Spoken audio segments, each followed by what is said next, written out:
কিন্তু পরবর্তী পর্যায়ে আমার বন্ধুরা বলেছেন 1 ঘন্টার বক্তব্যে যা বলা দরকার ছিল 7 মিনিটে আপনি তার চেয়ে বেশি বলে ফেলেছেন।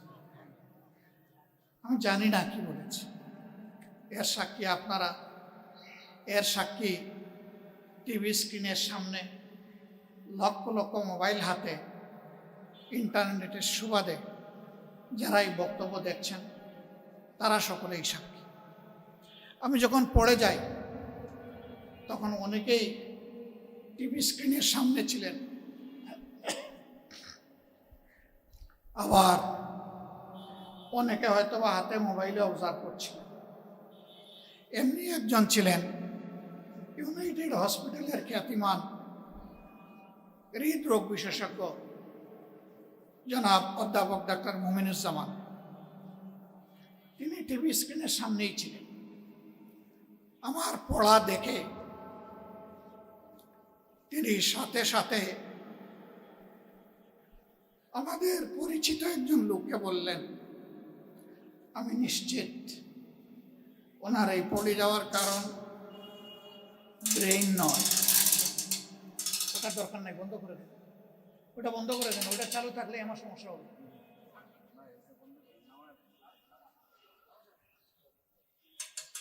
এইটার কজটা ব্রেইন নয়, আমার আশঙ্কা হচ্ছে হার্ট হবে। অতএব দ্রুততম সময়ে ওনাকে আমার দেখা দরকার। আপনারা ব্যবস্থা নেবেন আমি আশা করি। আপনারা জানেন মোমিনুজ্জামানের, পানি দাও তো ভাই, ফ্যানটা যেন আর না চলে।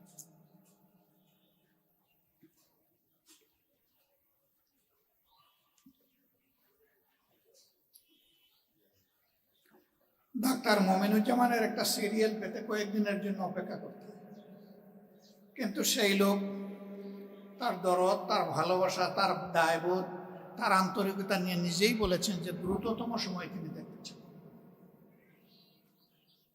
আমি আলহামদুলিল্লাহ আমাকে সামলে নিয়ে তার কাছে গেলাম। যাওয়ার আগে আমার পরিচিত মহলের বিশেষজ্ঞ চিকিৎসক, বিশেষ করে হৃদরোগ বিশেষজ্ঞ যারা এবং স্নায়ু বিশেষজ্ঞ যারা, তাদের একটা বোর্ড বসলো এবং সেখানে 22 জন চিকিৎসক ছিল।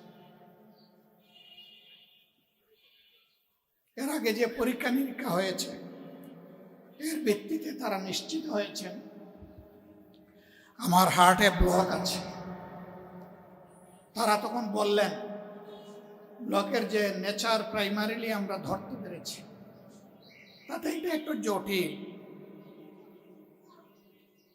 মনে হচ্ছে, হয়তো বা বাইপাস সার্জারির দিকে যেতে হবে। যেহেতু অবস্থাটা একটু ঝুঁকিপূর্ণ, আমাদের অনুরোধ হবে যে এই চিকিৎসাটা আপনি দেশের বাইরে নেবেন। আমি আস্তে আস্তে জিজ্ঞেস করলাম দেশটা কোনটা হতে পারে। তারা বললেন আমাদের first choice Singapore, Mount Elizabeth hospital. এরপরে আমি জিজ্ঞেস করলাম আর কোনটা হতে পারে। বললেন ব্যাংককের বামরুনগ্রাদ। এরপরে জিজ্ঞেস করলাম আর কোনটা হতে পারে। বললেন সুযোগ হলে আমেরিকায় হতে। আমি শ্রদ্ধার সাথে তাদের সকলের পরামর্শ শুনলাম, ভালোবাসা দিয়ে বললাম আপনাদের আন্তরিক এই পরামর্শের জন্য আমি আন্তরিকভাবে কৃতজ্ঞ। আচ্ছা আপনারা বলুন তো, যে দেশগুলোর নাম বললেন সেই দেশে আল্লাহ আছেন কিনা? বলে যে আল্লাহ তো আছে। যে বাংলাদেশে কয় না, এখানেও আছে। আলহামদুলিল্লাহ। সুস্থতা অসুস্থতা কার হাতে? এক বাক্যে সবাই বললেন আল্লাহ তাআলার হাতে। আমি বললাম যে আল্লাহ আমাকে ওই দেশগুলাতে নিয়ে সুস্থতা দিতে পারেন, আমি বিশ্বাস করি আমার সেই আল্লাহ আমার জন্মস্থান বাংলাদেশেও আমাকে সুস্থতা। আমি বেদনার সাথে লক্ষ্য করছি আমাদের দেশের চিকিৎসক সমাজের উপর সকলে আস্থা রাখেন না। এই জন্য একটু সামর্থ্য যাদের আছে তারা হুড়মুড় করে বিদেশের দিকে দৌড়ান। তাদের এই দৌড় দেওয়ার মাধ্যমে তারা প্রমাণ করেন যে তাদের আস্থা নাই। তারা যদি আমাদের চিকিৎসক সমাজের উপর আস্থা না রাখেন, তাহলে আমাদের সম্মানিত চিকিৎসক বৃন্দ নিজেদের ব্যাপারে আস্থাশীল হবেন কিভাবে? 18 কোটি মানুষের মাঝে ধরে নেই 50 লক্ষ মানুষ হৃদরোগে আক্রান্ত। তাদের সকলের কি ওই সমস্ত দেশে যাওয়ার সামর্থ্য আছে? এমনকি গ্রাম থেকে ঢাকায় আসার সামর্থ্য অনেকের নেই। তারাও তো এ দেশের নাগরিক। আর আমরা কথা বলি নাগরিকদের জন্য, আমরা কাজ করি নাগরিকদের জন্য। সেই নাগরিক সমাজকে বাংলাদেশে ফেলে আল্লাহর কসম আমার পক্ষে বিদেশের মাটিতে চিকিৎসার জন্য যাওয়া সম্ভব নয়। আমার পূর্ণ আস্থা আমার আল্লাহর উপরে আছে, আমার দেশের চিকিৎসক সমাজের উপরে আছে। বহু লোক উন্নত চিকিৎসার আশায় বিদেশে গিয়ে কফিন বক্সে হয়ে বাংলাদেশে ফিরে। আবার হাজারো লোক বাংলাদেশের হাসপাতালগুলা থেকে শিক্ষা নিয়ে সুস্থ হয়ে হাসি মুখে ঘরে ফিরে। আমি তাদের মিছিলে শরীক হতে চাই। আল্লাহ যদি আমার উপর রহম করে, আর যদি আল্লাহ অপারেশন টেবিল পর্যন্ত আমার হায়াত রেখে থাকেন, আমি আমার মওলার দরবারে নত শিরে শুকরিয়া দেই। আমার আল্লাহর দরবারে ক্ষমা চাই। আমার দীর্ঘ এই জীবনে আল্লাহ আমাকে যে হায়াত এবং বিভিন্ন প্রকার নিয়ামত দান করেছে, আমি গুনাহগার, আমার প্রভুর নিয়ামতের শুকরিয়া আদায় করতে পারি। আমার প্রভু যেন আমাকে ক্ষমা করে দেন। অপারেশন টেবিলে যখন আমাকে শোয়ানো হলো, অধ্যাপক ডাক্তার জাহাঙ্গীর কবির সাহেব তিনি কিছু কথা জানতে চেয়েছিলেন। আগে পরে মিলে আমি কয়েকটি কথা বলার চেষ্টা করেছি। নাম্বার 1, আমি আপনাদের আস্থার ভিত মজবুত করার জন্য বাংলাদেশে চিকিৎসা নেওয়ার সিদ্ধান্ত নিয়েছি। তবে আমি এটা বিশ্বাস করি না আপনাদের কারো হাতে আমার সুস্থতা। আমি বিশ্বাস করি আমার সুস্থতা মাবুদের হাতে। কিন্তু এটা বিশ্বাস করি আমার মাবুদের সুস্থতার উসিলা কারো না কারো হাত দিয়ে জমিনে নামে। সেই হাতটি আপনার হাত। আমি শুনেছি কোটি কোটি মানুষ দেশে বিদেশে আমার জন্য দোয়া করছে, এবং আমি এটাও শুনেছি আমার চাইতে বেশি আপনার জন্য দোয়া করছে, যাতে আল্লাহর দেওয়া শিক্ষা অনুযায়ী, জ্ঞান এবং দক্ষতা অনুযায়ী আপনি সর্বোচ্চ চিকিৎসাটা দিতে পারেন। 2 নম্বর ওনাকে বললাম, brother, forget about who I am. ভুলে যান আমি কি। যদি আমার পরিচয় আপনার মাথায় থাকে, আপনি অতিরিক্ত স্নায়ুর চাপে ভুগবেন। আপনি এখন থেকে মনে করবেন আমি একজন অতি সাধারণ রোগী। আরো 10 জনকে আপনি যেভাবে হ্যান্ডেল করেন, অপারেশন টেবিলে নিয়ে যেভাবে আপনি কাজ করেন, আমার ক্ষেত্রেও কোনো ব্যতিক্রম না করে সেইভাবে করবেন। এটি আমার অনুরোধ। উনি অর্ধগালে একটা মুচকি হাসি দিয়ে বললেন, আপনি বললেই কি আমরা ভুলে যেতে পারবো? তবে আপনি যেহেতু অনুরোধ করেছেন, চেষ্টা করুন। সম্মানিত ভাইয়েরা, বলেছিলাম আমার যদি এই অপারেশন টেবিলে শেষ নিঃশ্বাস আল্লাহ তাআলা কবুল করেন, আমি আপনাদেরকে আশ্বস্ত করছি কেউ আপনাদেরকে দায়ী করবে না। কারণ মেন্টাল মেকআপ আমার প্রিয়জন আপনজনের আমি করেই এখানে এসেছি। তারা বুঝবে এতটুকুই আমার হায়াত, আলহামদুলিল্লাহ। এবং আমি এও বলেছি আমার মৃত্যুর খবর পেলে তারা কেউ যেন না কাঁদে, বরঞ্চ প্রথমেই যেন পড়ে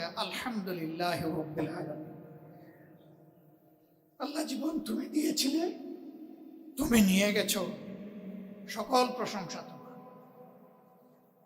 যার আপনজনরা এটা পড়ে তারা বড় ভাগ্যবান। আল্লাহর ফেরেশতারা গিয়ে তার দরবারে রিপোর্ট দিয়ে বলেন, আপনজন হারিয়ে আপনার প্রশংসা করেছি।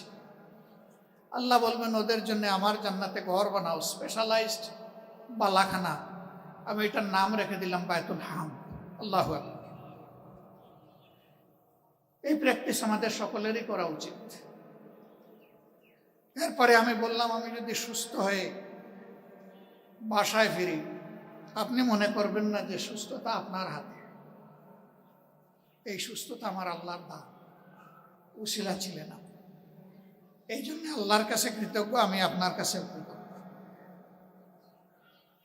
আমার অনুরোধ, যে চিকিৎসাটা আমাকে দিবেন, আমার প্রতি চিকিৎসায় যে মনোযোগটা দেবেন, সেই মনোযোগ মেহরবানি করে আপনি সাধারণ রোগীদেরকেও দেবেন। আমাকে দেখতে আসলেন হসপিটালের চেয়ারম্যান এবং এমডি। চেয়ারম্যান সাহেবকে বললাম, টাকা বাঁচানোর জন্য আমি বাংলাদেশে চিকিৎসা নিচ্ছি না। আপনার প্রতি আমার অনুরোধ, আমাকে কোনো ডিসকাউন্ট দেওয়ার চেষ্টা করবেন না। আমাকে কোনো ডিসকাউন্ট দিলে আমি অ্যাকসেপ্ট করব না, in any capacity or identity. চিকিৎসক হিসাবে, রাজনীতিবিদ হিসাবে, সমাজের একজন সাধারণ কর্মী হিসাবে আমাকে যদি ডিসকাউন্ট দেওয়ার চেষ্টা করেন, তার প্রতিবাদে আমাকে যেদিন ডিসচার্জ দিবেন, আমি আরও 1 দিন 2 দিন হসপিটালে থাকবো এবং তারও বিল দেব। ওই 2 দিনের জন্য বিল আমি দিব, দায়ী আপনারা থাকবেন। হ্যাঁ, ডিসকাউন্ট যদি দিতেই হয়, those who are deserving peoples, যাদের আর্থিক কষ্ট আছে তাদেরকে দেবেন। এর জন্য আমি একটু সব পাবো, এই রিকমেন্ডেশন হচ্ছে। তারা বলেছেন চেষ্টা করবে, আল্লাহ তাদেরকে তাওফিক দান। এই 2 জন বিশেষজ্ঞ চিকিৎসক, প্রবীণ চিকিৎসক, দেশের খ্যাতিমান চিকিৎসক, তারা প্রতিদিন আমাকে কমপক্ষে একবার না দেখে তারা তাদের কর্মস্থল ত্যাগ করতেন না, এবং তাদের অসংখ্য সহকর্মী আমার কেয়ার নিয়েছে। আমি যা প্রত্যাশা করিনি, যা চাইনি, তাই তারা করেছে। আমি তাদের কাছে ঋণী। দোয়া করি আল্লাহ তাআলা দুনিয়া আখিরাতে তাদের সকলের মর্যাদা বাড়িয়ে দেন। এমনকি এই হসপিটালের একজন পরিচ্ছন্নতা কর্মী, যাদেরকে পেশেন্ট কেয়ার বলা হয়, তাদের থেকে শুরু করে সকলেই আমার প্রতি যে মমত্ববোধ দেখিয়েছে, আমি তাদের কাছে বলবেন যে আসলেন আমাদের মেডিকেল ক্যাম্প দেখতে, রোগীদের ব্যাপারে কিছু বলবেন, সারাই তো আপনার ব্যাপারে বলবেন। বন্ধুগণ, আমার ব্যাপারে আমি এই কারণে বললাম, আমার বাংলাদেশে চিকিৎসা নেওয়াটা ছিল, যারা অল্প কিছু হলেই, হাঁচি কাশি হলেই বিদেশে দৌড় দেন, তাদের সেই উদ্যোগের প্রতিবাদ। কেন যাবেন? বিশেষ করে রাজনৈতিক মহলের বন্ধুদেরকে বলবো, যে এই চিকিৎসা একেবারেই বাংলাদেশে প্রাপ্যতা নাই, পাওয়া যায় না, তার জন্য যান, আমার কোনো আপত্তি নাই। কিন্তু যে চিকিৎসা বাংলাদেশে আছে, তার জন্য যাওয়া উচিত নয়। আপনি দেশ বদলাবেন, জাতিকে সোনালী স্বপ্ন দেখাবেন, আগামীর সোনার বাংলা গড়বেন, আর দেশ এবং দেশের চিকিৎসা আপনার পছন্দ হবে না। বন্ধু, আমি আপনাকে সমর্থন করি না। আপনি যেদিন এই দেশের চিকিৎসা নেবেন, জটিল এবং কঠিন রোগে আক্রান্ত হয়ে, সেদিন আপনি উপলব্ধি করবেন আমাদের চিকিৎসায় কোথায় কোথায় ফাঁক ফোকর এবং ঘাটতি রয়েছে। তখনই কেবল আপনার পক্ষে এই চিকিৎসা ব্যবস্থার প্যাটার্ন চেঞ্জ করা সম্ভব। আমি জানি না আমি কতটুকু উপলব্ধি করতে পেরেছি, তবে হসপিটালে থাকাকালীন 10 দিন আমি এই বিষয়গুলাই উপলব্ধি করার, বুঝার, জানার, শেখার চেষ্টা করেছি। গ্যাপ কোথায়, একথা আপনাদেরকে বলবো না, একথা যাদেরকে বলার তাদেরকে বলে এসেছি। কারণ আপনারা এটা চেঞ্জ করতে পারবেন না, যারা চেঞ্জ করতে পারবে তাদেরকে বলেছি। এই জায়গাগুলোতে ফার্দার অ্যাটেনশন করেছে। সম্মানিত ভাইরা, আমার এই চিকিৎসা আমাকে আঙ্গুল দিয়ে দেখিয়ে দিয়েছে, তোমরা যদি সমাজ পরিবর্তন করতে চাও, শুধু এই সমস্ত বিশেষায়িত হসপিটাল নয়, তোমাদেরকে সাধারণ হসপিটালে ঢুকতে হবে, যেতে হবে, দেখতে হবে, বুঝতে হবে, সমস্যা চিহ্নিত করতে হবে এবং তা দূর করার দায়িত্ব নিতে হবে।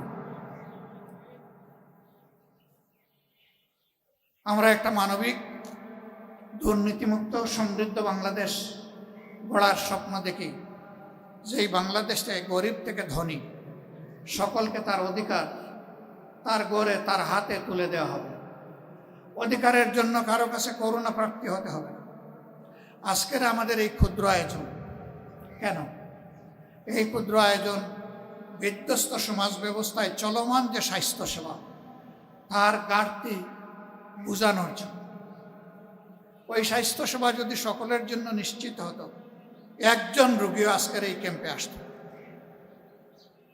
সবাই সরকারি স্বাস্থ্যসেবা গ্রহণের জন্য সেখানে যেত। এখানে রোগীরা এসে প্রমাণ করেছেন আমাদের দেশের স্বাস্থ্য ব্যবস্থা এখনো কাঙ্ক্ষিত মানে নেই। আমরা এই রোগীদের জন্য দোয়া করি। আরও যারা প্রিয় দেশে অসুস্থ আছেন সবার জন্য দোয়া করি। আল্লাহ তাআলা দারুশ শিফা থেকে সুস্থতার নিয়ামত সকলকে এনায়েত করুন। আল্লাহ তাআলা সুস্থ জীবন, পরিপক্ক ঈমান, গভীর দেশপ্রেম দিয়ে আমাদের প্রত্যেকটি নাগরিকের অন্তরকে আল্লাহ পরিপূর্ণ করে দিন।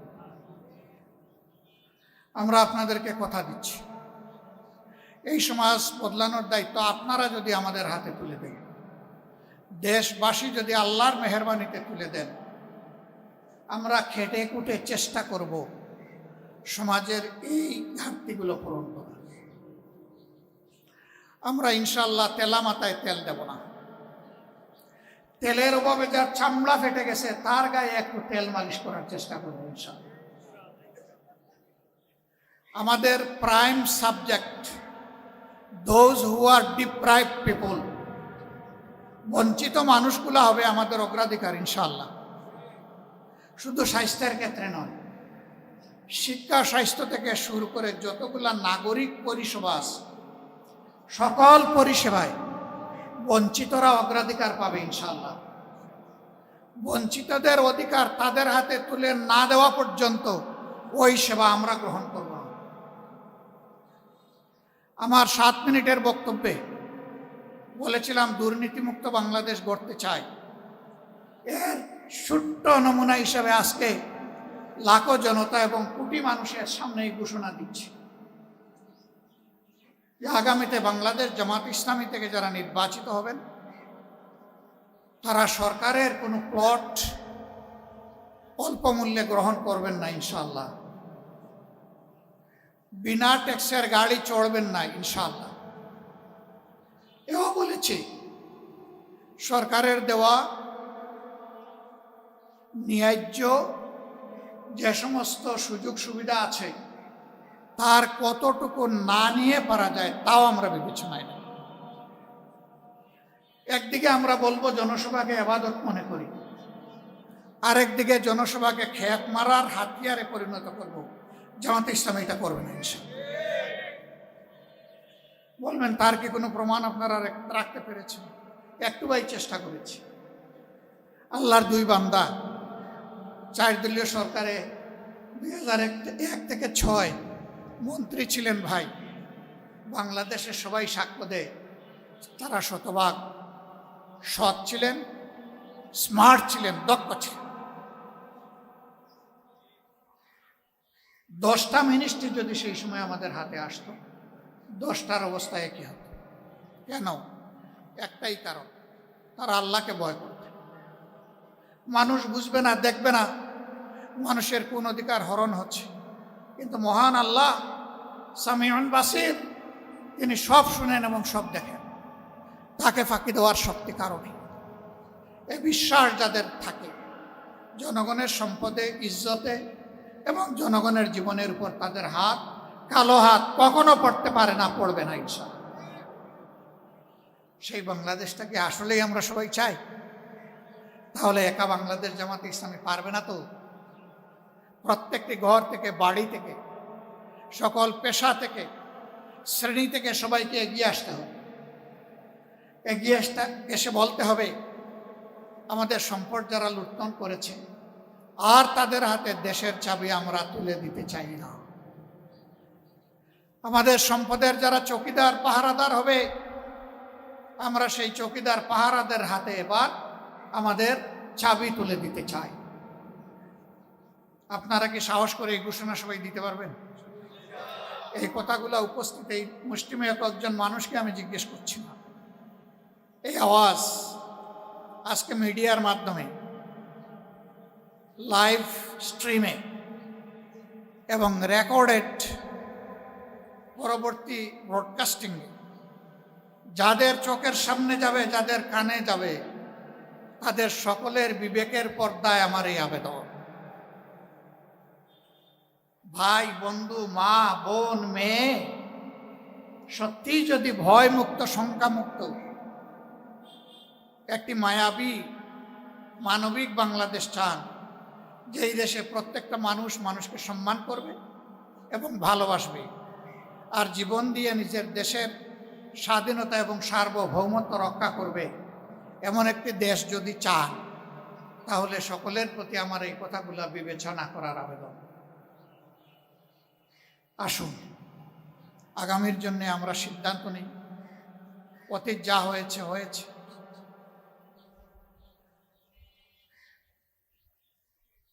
অতীত যা হয়েছে হয়েছে, কিন্তু ভবিষ্যতে আমরা জেনে বুঝে নিজেদের কপাল এবং কিসমতের সিদ্ধান্ত নেব ইনশাআল্লাহ। আমি দুনিয়া ঘুরে যতটুকু বুঝতে পেরেছি, জনগণ যদি সঠিক সিদ্ধান্ত নিতে পারে, ন্যায়, সততা এবং সত্যের পক্ষে যদি অবস্থান নিতে পারে, 5 বছরের একটি বাংলাদেশ হবে নতুন বাংলাদেশ ইনশাআল্লাহ। Within 5 years, so many design of the society will be changed. এবং সেটা আল্লাহ তাআলার রহমতের ফজলে। আসুন সেই পথেই হাঁটি। আল্লাহ রাব্বুল আলামিন আমাদের দেশের উপর রহম করুন। নিরাপত্তার চাদরে দেশটাকে আল্লাহ তাআলা ঢেকে দিন। বাংলাদেশের আকাশে স্বচক্ষে আমরা কিছু মেঘের ছায়া দেখতে পাচ্ছি, তার পাশাপাশি আমরা কিছু কালো ছায়াও অন্তর দিয়ে দেখি। আল্লাহ তাআলা সকল আতঙ্ক ও আশঙ্কা, কালো ছায়াকে দূর করে দিয়ে বাংলাদেশকে একটি শঙ্কামুক্ত, একটি মানবিক, একটি উজ্জ্বল বাংলাদেশ হিসাবে পাওয়ার সুযোগ আল্লাহ তাআলা আমাদেরকে দান করুন। আমরা কথা দিচ্ছি, আল্লাহ যতদিন হায়াত দেবেন এবং এই কাজের তৌফিক দিবেন, আমরা ইনশাআল্লাহ আপনাদের আমানতের খেয়ানত করব না। আপনারা দোয়া করবেন এই ওয়াদা যেন পূরণ করার তৌফিক আল্লাহ আমাদেরকে দান করেন। এই রোদে গরমে কষ্ট করে এসে কথাগুলো শোনার জন্যে হৃদয়ের গভীর থেকে আপনাদেরকে আন্তরিক কৃতজ্ঞতা এবং ধন্যবাদ জ্ঞাপন করি। আমাদের এই কথাগুলো প্রিয় দেশবাসীর কাছে পৌঁছে দেওয়ার আন্তরিক অনুরোধ জানিয়ে আমি এখানেই বিদায় নিচ্ছি আজকের মতো। আবারও মাবুদের শুকরিয়া আদায় করছি। 1 মাস 1 সপ্তাহ পর আল্লাহ তাআলা মিডিয়া এবং জনগণের সামনে আমাকে দাঁড়াবার তৌফিক দান করেছেন। সুবহানাকাল্লাহুম্মা ওয়া বিহামদিকা আশহাদু আল্লা ইলাহা ইল্লা আনতা আস্তাগফিরুকা ওয়া আতুবু ইলাইক। আসসালামু আলাইকুম ওয়া রাহমাতুল্লাহি ওয়া বারাকাতুহু। আমি স্লিপটা দেখেছি, এ বিষয়ে এখনই কিছু বলবো না। আমার বন্ধুরা বলেছেন এবং আমি সময় মতো বলবো ইনশাআল্লাহ। আসসালামু আলাইকুম ওয়া রাহমাতুল্লাহ।